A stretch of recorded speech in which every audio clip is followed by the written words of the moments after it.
What's up everyone, my name is Isaiah Stangaloli Neil, back with another episode of our Core VT series, following up from our last episode which was at Avondale College. I'm joined here by the lovely Stretton family.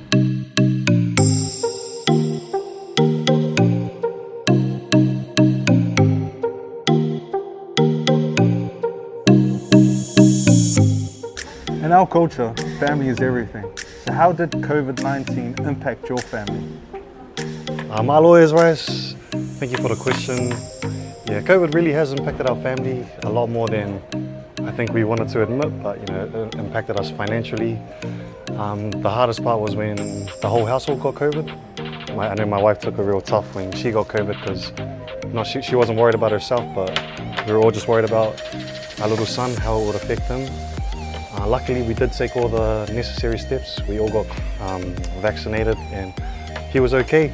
But it was quite tough.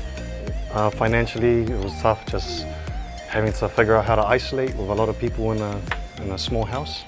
Luckily, we had a lot of support from our church, my family and Omi's family.